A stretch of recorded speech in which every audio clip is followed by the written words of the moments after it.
Hello everyone, welcome to the session. आज हम discuss करने जा रहे हैं grade 7th Punjab school education board की science lesson number 16 water a precious resource. क्या आपको मालूम है 22 मार्च को हर साल वर्ल्ड वाटर डे सेलिब्रेट किया जाता है ताकि लोगों को जागरूक किया जाए, जागो, बर्बाद मत करो, पानी हमारे लिए जरूरी है। तो चलिए स्टार्ट करते हैं ये चैप्टर। एक बच्ची है जिसका नाम है निहार, वो 3rd क्लास में है और वो अपने दांतों को ब्रश कर रही है और टूटी उसने खोली रखी हुई है। तो जो उसका भाई है बड़ा शिवम, जो कि 7th क्लास में है, वो उसे आके बोलता है देखो पानी बर्बाद मत करो, जब आप ब्रश कर रहे हो तो टैप को, टूटी को बंद कर दो। लेकिन निहार कहती है अरे भाई, आपको पता नहीं है क्या, हमारी धरती जिसे हम ब्लू प्लैनेट बोलते हैं उसमें 71% जो एरिया है, जो हिस्सा है, वो पानी ने कवर किया हुआ है। तो आप ऐसे क्यों बोल रहे हो कि पानी बर्बाद हो जाएगा, खत्म हो जाएगा? क्या निहार सही है या गलत है, ये आज हम इस क्लास में पढ़ेंगे। क्या आपको मालूम है कि यूनाइटेड नेशंस ने बोला है, यूनाइटेड नेशंस वही बॉडी है जिसके बारे में मैंने आपको बताया था, उसके हेडक्वार्टर्स है न्यूयॉर्क यूएसए में, जिसमें दुनिया भर की गवर्नमेंट एक्सेप्ट करती है चीजों को और दुनिया भर में वो माना जाता है। तो यूनाइटेड नेशंस ने ये बताया स्टडी करके कि एक इंसान को सारे काम करने के लिए, पानी पीने से लेके धोना, कुछ कुकिंग के लिए, अपने आप को साफ रखने के लिए बार बार जो हम हाथ धोते हैं, मिनिमम एक इंसान को 50 लीटर पानी की जरूरत होती है प्रतिदिन। तो आप ये सोचिए कि दुनिया में कितने लोग हैं और एक दिन में अगर एक इंसान 50 लीटर पानी इस्तेमाल कर रहा है तो पानी तो आउट। और दूसरी चीज, हमारी बॉडी में 70% जो हिस्सा है वो पानी से भरा हुआ है। हम लोग खाने के बिना तो रह सकते हैं बहुत दिनों तक। मुझे पता है मैगी के बिना रहना मुश्किल है, बट वैसे खाने के बिना हम लोग रह सकते हैं, लेकिन पानी के बिना हम 4 दिन से भी ज्यादा सरवाइव नहीं कर सकते। हमें कम से कम नहीं तो 1 लीटर पानी तो चाहिए ही होता है दिन में सरवाइव करने के लिए, जीवित रहने के लिए। देखा? तो अब पानी की क्या महत्वता, इसे समझ लेते हैं। देखिए, पानी सारे नेचुरल रिसोर्सेज में से सबसे इंपॉर्टेंट है जो धरती पे मिलता है, और हर जीव जंतु को पानी की जरूरत होती है जीने के लिए। ना केवल पानी पीने के लिए, इंसानों को तो अलग अलग काम के लिए पानी चाहिए, कुकिंग करने के लिए, नहाने के लिए, कपड़े धोने के लिए, बर्तन धोने के लिए, ब्रश करने के लिए, घर की सफाई करने के लिए, और चीजें साफ करने के लिए, प्लांट्स को पानी देने के लिए, और लिस्ट चलती रहती है ना? तो जब पानी है उसको ना केवल इस काम के लिए इस्तेमाल किया जाता है, बल्कि उससे बहुत स्पीड से पानी को डैम्स में जब थ्रो करते हैं, हाइट से फेंका जाता है तो बिजली जनरेट होती है, टरबाइन्स चलती हैं, उसके ऊपर पानी फेंका जाता है, वो तेज तेज चलती हैं, आप देख सकते हैं। तो पानी से बिजली जनरेट होती है। भाखड़ा नंगल डैम के बारे में सुना है? वहां पे बिजली जनरेट की जाती है। खेती बाड़ी के लिए पानी का इस्तेमाल होता है, इंडस्ट्रीज में पानी का इस्तेमाल होता है, स्विमिंग पूल में पानी का इस्तेमाल होता है, मीन्स ऑफ ट्रांसपोर्ट, कश्ती, वो भी तो पानी का इस्तेमाल करते हैं। तो पानी तो बाय गॉड हर चीज में चाहिए होता है।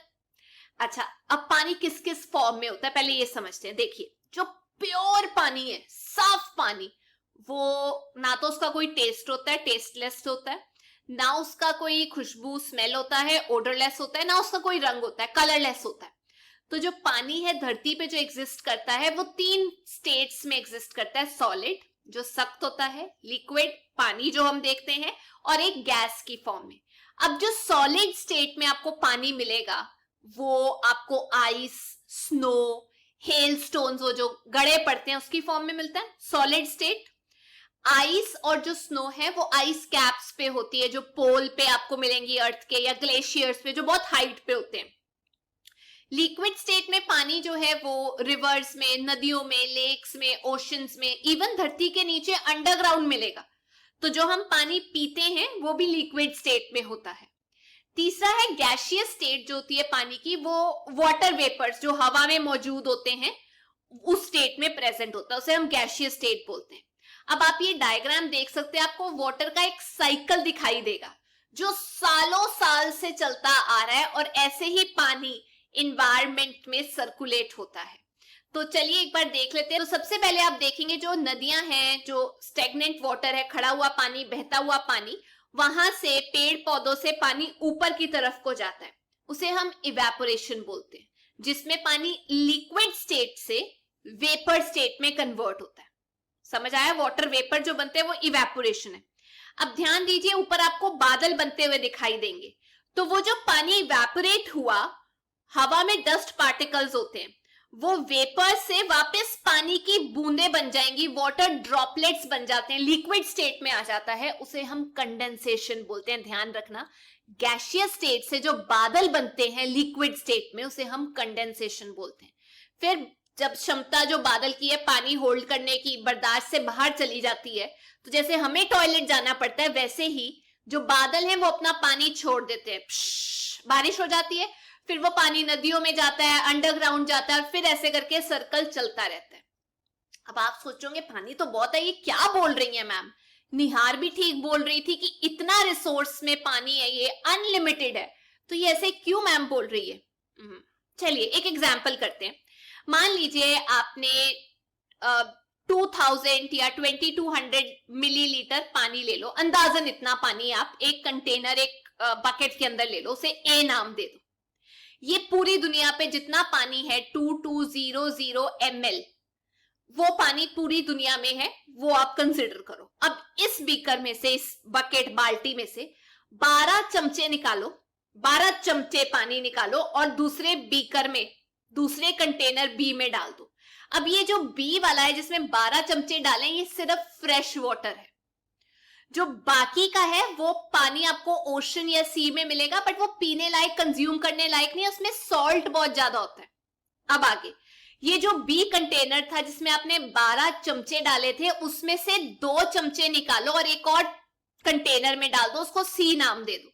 ये जो सी है, ये वो वाला पानी है जो अंडरग्राउंड मिलता है आपको, ठीक है, 2 चम्मच। अब सी वाले में से आधा चम्मच पानी और निकालो और डी में डाल दो। ये जो सरफेस पे आपको पानी मिलता है ना, वो आधा चम्मच, वो डी वाला है जो लेक्स की फॉर्म में, रिवर्स की फॉर्म में मिलता है, वो इतना ही है जो हमें ज्यादा दिखाई देता है। तो हमारे पास जो पानी बी बीकर में रह गया, वो फ्रोजन फॉर्म में, आइस कैप्स, ग्लेशियर्स की फॉर्म में, फ्रेश है बट फ्रोजन फॉर्म में।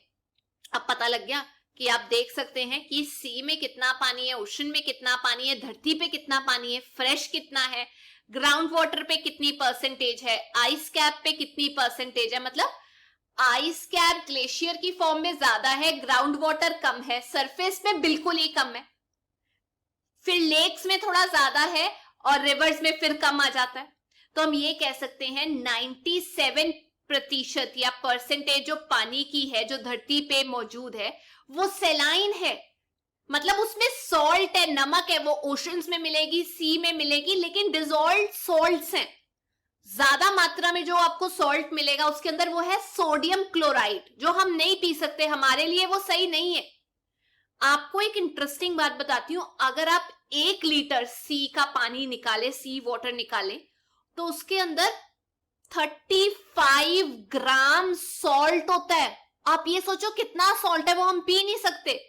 अगर हम पिएंगे तो डिहाइड्रेशन, वो जो लूज मोशन लग जाते हैं, किडनी फेलियर हो जाएगा, आप ऐसे अनकॉन्शियस हो जाओगे, डेथ भी हो सकती है, तो वो तो हम पी नहीं सकते। आपको समझ में आया? तो अब ये जो 3% था, इसका ज्यादा हिस्सा, कम से कम 68.7% जो फ्रेश वाटर है, 3% का आप कह सकते हैं ज्यादा हिस्सा, 68.7% धरती के ऊपर मौजूद है, बट फ्रोजन है, आइस कैप, ग्लेशियर्स की फॉर्म में, तो हम उसे इस्तेमाल नहीं कर सकते।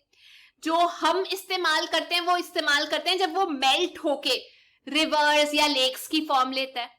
आजकल हम लोग इतनी प्रदूषण करके गैसेस ऊपर भेज रहे हैं, खास तौर पे कार्बन डाइऑक्साइड, कि ग्लोबल वार्मिंग हो रही है, तापमान बढ़ता जा रहा है धरती का, जिसकी वजह से जो फ्रेश वाटर जो है वो कम होता जा रहा है, ग्लेशियर्स मेल्ट होते जा रहे हैं, बर्बाद होते जा रहे हैं। क्या आपको मालूम है, कम से कम नहीं तो 0.3% जो सारा का सारा फ्रेश वाटर है धरती पे, वो आपको मिलेगा सिर्फ 0.3% रिवर्स, लेक्स या स्वैम्प्स के अंदर। तो ये जो पानी है, ये ठीक है हम यूज कर सकते हैं, लेकिन हमारी बदौलत इसके अंदर इतना गंद छोड़ा जा रहा है कि ये भी पीने लायक नहीं रहा, ये भी यूज करने लायक नहीं रहा। इंटरेस्टिंग बात ये है कि ये बोला गया कि हमारे इंडिया में वो जो ग्लेशियर्स है, खासतौर पे हिमालय में गढ़वाल एरिया आपने सुना होगा, वो इतनी स्पीड से ग्लेशियर्स कम होते जा रहे हैं, श्रिंक होते जा रहे हैं कि रिसर्चर्स ये बोल रहे हैं कि भाई साहब 2035 तक आते आते जो बीच का हिस्सा है ग्लेशियर्स का, हिमालय का, और जो ईस्टर्न हिस्सा है वो बिल्कुल ही खत्म हो जाएगा, आपको दिखाई नहीं देगा। जो आर्कटिक सी है, जो आइस से कवर्ड है, वो आने वाले टाइम के अंदर आप ये कह सकते हैं बिल्कुल आइस फ्री हो जाएगी, बर्फ रहेगी नहीं, कम से कम नहीं तो 2050 से पहले पहले ही खत्म। ये तो हमारी डिस्कशन थी फ्रेश वाटर को लेके, लेकिन लेक्स जितने भी मौजूद हैं सबके अंदर फ्रेश वाटर नहीं है। एक डेड सी करके एक जगह है जो ईस्टर्न साइड पे, आप ये कह सकते हैं जॉर्डन टच करता है उसे, इजराइल और पैलेस्टीन उसे टच करता है वेस्ट पे। आप मैप में देख सकते हैं डेड सी की लोकेशन, मतलब जॉर्डन, पैलेस्टीन, इजराइल के बीच में पड़ती है। इसके अंदर सॉल्ट कंटेंट आम ओशन से भी ज्यादा है, 8.6 टाइम ज्यादा नमक है इसके अंदर, क्योंकि इसके आसपास लैंड है, कहीं से फ्रेश वाटर आ नहीं रहा, तो इतना सॉल्ट कंटेंट है कि ये फ्रेश वाटर है ही नहीं। इसके अंदर अगर आप स्विमिंग करने जाएंगे और आपको स्विमिंग नहीं करनी आती तो फिक्र ना कीजिए, आप ऊपर ही तैरेंगे। इसको अर्थ का लोएस्ट पॉइंट भी बोला जाता है। अच्छा, अब जो 30.1% फ्रेश वाटर है अर्थ के अंदर वो अंडरग्राउंड है। फ्रेश वाटर जो मैंने आपको बताया सिर्फ और सिर्फ 3% है, उसका 30% जो है वो अंडरग्राउंड है। लेकिन वो भी हमने नहीं छोड़ा, हमें ये था अरे ये कैसे फ्रेश वाटर बच गया अंडरग्राउंड, हम इसके अंदर छिड़काव कर करके वो पेस्टिसाइड्स, फर्टिलाइजर्स डाल के हम अंडरग्राउंड वाटर को भी प्रदूषित कर देंगे।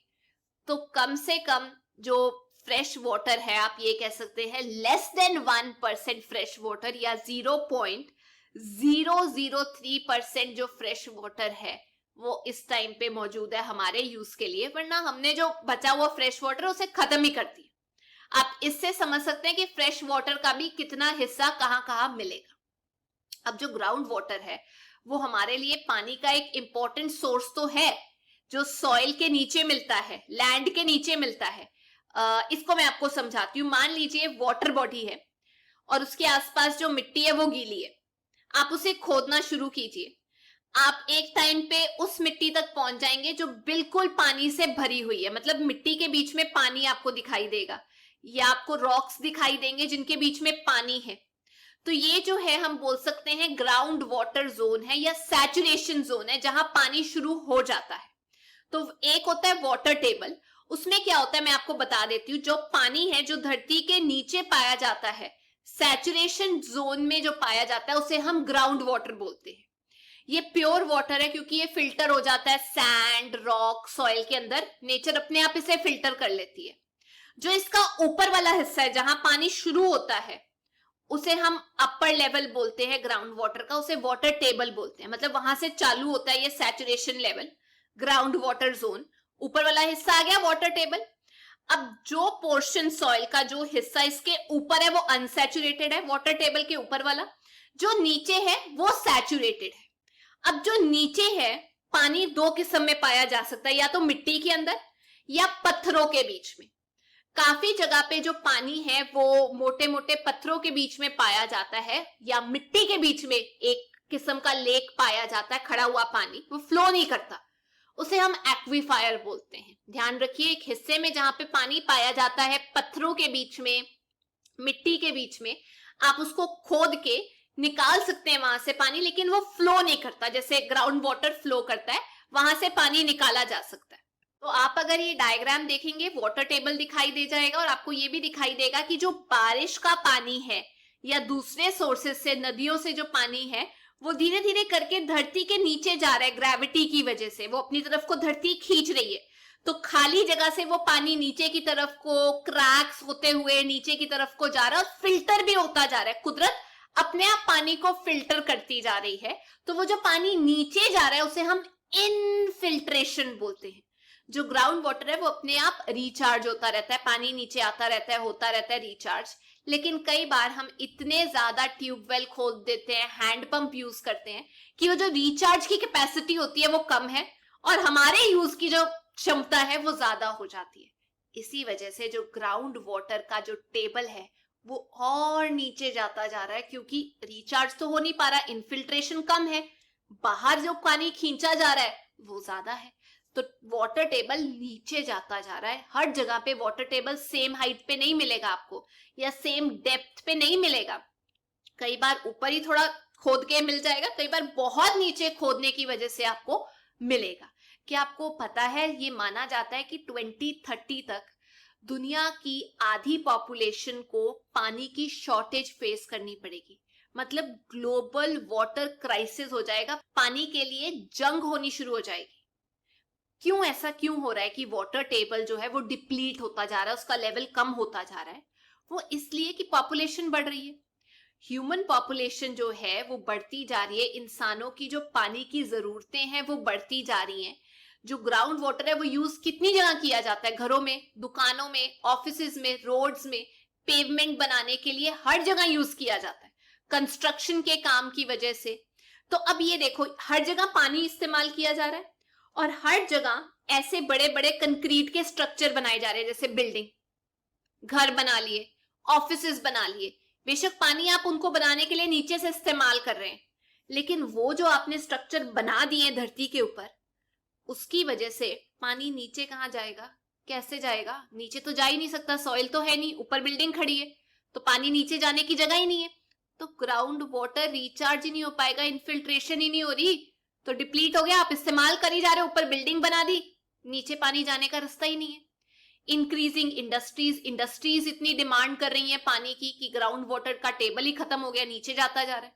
डिफॉरेस्टेशन, पेड़ ऐसे धड़ाधड़ काटे जा रहे हैं पॉपुलेशन बढ़ने की वजह से कि वो जो रिसाइकल हो रहा था, पानी नीचे जा रहा था, वो खत्म हो गया, वो जा ही नहीं पा रहा। एग्रीकल्चर की एक्टिविटीज की वजह से, देखिए पहले के समय में जो लोग थे वो बारिशों पे डिपेंड करते थे, वैसे फसलें उगाते थे, लेकिन जब से इरिगेशन आ गया तब से वो कहते हैं अरे लगा दो पानी, छोड़ दो, कोई बात नहीं, अंडरग्राउंड वाटर खत्म होता है तो हो जाए।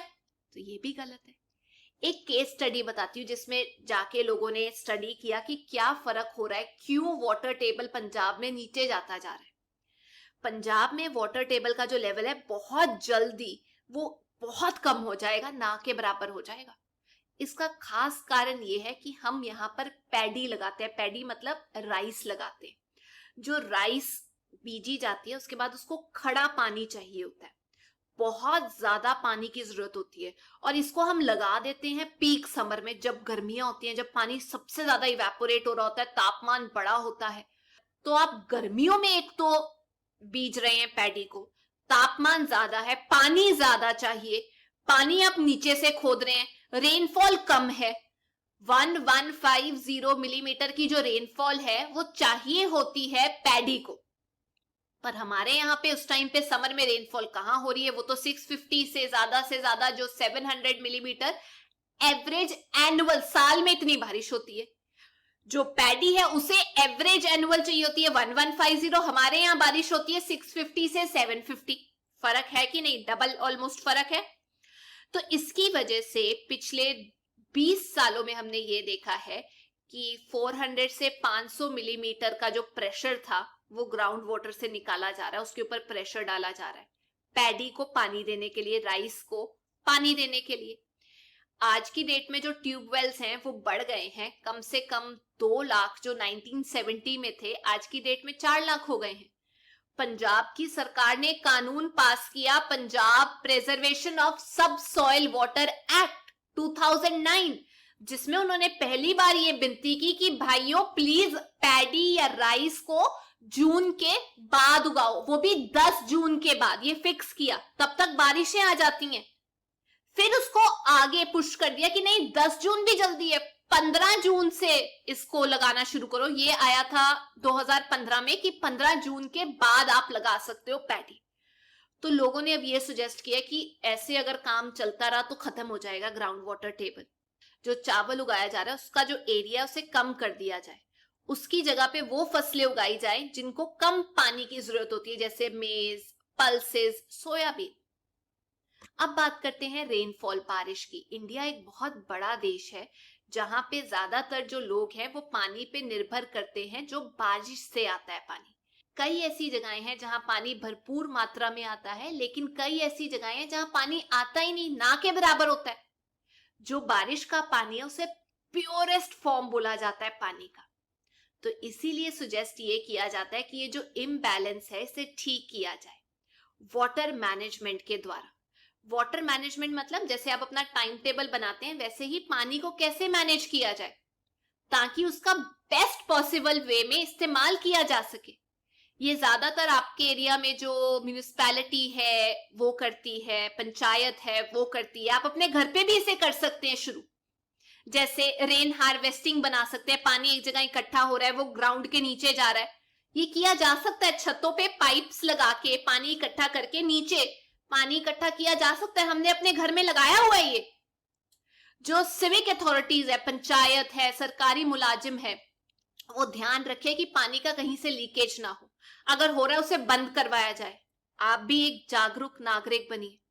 रेन हार्वेस्टिंग सिस्टम लगाया जाए, जैसे मैंने आपको बताया, छतों से पानी इकट्ठा करके नीचे एक जगह स्टोर कर लो।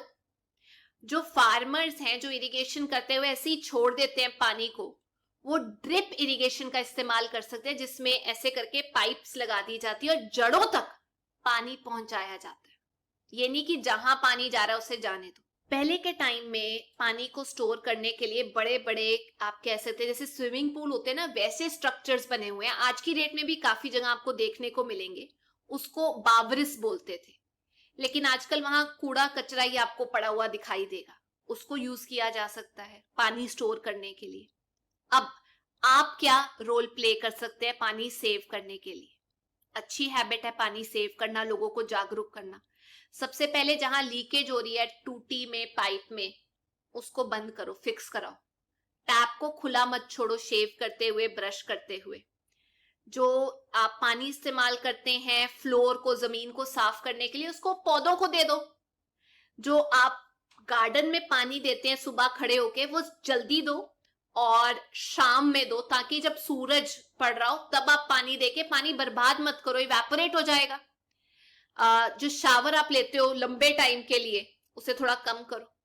जो पानी आप इस्तेमाल करते हो फ्रूट्स वेजिटेबल धोने के लिए, उसको एक बड़े टब में डाल दो, वहां अच्छे से धो और वो पानी प्लांट्स में डाल दो। रेन वाटर हार्वेस्टिंग शुरू करो, नए प्लांट्स उगाओ, खास तौर पे रेनी सीजन के दौरान। अपने व्हीकल को जो आप साफ करते हो, कम पानी का इस्तेमाल करो और लोगों को जागरूक करो कि पानी बर्बाद नहीं करना, उसको सेव करो। लोगों को सपोर्ट करो जो पानी को सेव कर रहे हैं। पानी को पल्यूट मत करो। ग्रीस, घी, ये सब पानी में, सीवेज में मत डालो, ड्रेन में मत डालो, उससे भी पानी पल्यूट होता है। हर साल 22 मार्च को हम सेलिब्रेट करते हैं water day, world water day, लोगों को जागरूक करने के लिए कि अभी भी टाइम है, जाग जाओ। अगर पानी की ऐसे कमी होती गई तो हमारा तो नुकसान होगा ही होगा, साथ में जो वाटर स्कैर्सिटी, कमी की वजह से प्लांट्स हैं, अगर उनको ज्यादा पानी नहीं मिलेगा, जितनी मात्रा में उनको चाहिए, ज्यादा तो छोड़ो, जितनी मात्रा में उनको चाहिए वो भी नहीं मिलेगा, तो वो सूख जाएंगे, ड्राई हो जाएंगे। और अगर प्लांट्स ही नहीं है अर्थ के ऊपर, तो ऑक्सीजन कहां से आएगा? ऑक्सीजन छोड़ो, फ्रूट्स, खाना कहां से आएगा? बारिशें नहीं हो पाएंगी, तो लाइफ खत्म। तो आप सोच सकते हो, पानी नहीं रहा, प्लांट्स नहीं रहे, तो हमारा क्या बनेगा? इसीलिए अब मैं उम्मीद करती हूँ निहार तो समझी होगी, आप भी समझे होंगे कि कितना जरूरी है पानी को कंजर्व करना। तो अब समझ से काम जरूर लेना। ये थी आज की क्लास। जाने से पहले मैं आपसे 2 क्वेश्चंस पूछना चाहती हूँ। पहला, हम वर्ल्ड वाटर डे कब मनाते हैं? और दूसरा और सबसे इंपॉर्टेंट क्वेश्चन ये कि पंजाब सरकार ने कौन सा एक्ट पास किया था जिसमें उन्होंने ये बोला कि वो जो पैडी को आप लगाते हो, बीजते हो, जिसे हम ट्रांसप्लांटेशन बोलते हैं, वो 10 जून से होना चाहिए। वो कौन सा एक्ट है, कौन से ईयर में आया था? तो ये थी आज की क्लास। अब हम नेक्स्ट क्लास में मिलेंगे। अगर आपको ये वीडियो अच्छा लगा, make sure you like, share and subscribe. Till then, take care, bye bye.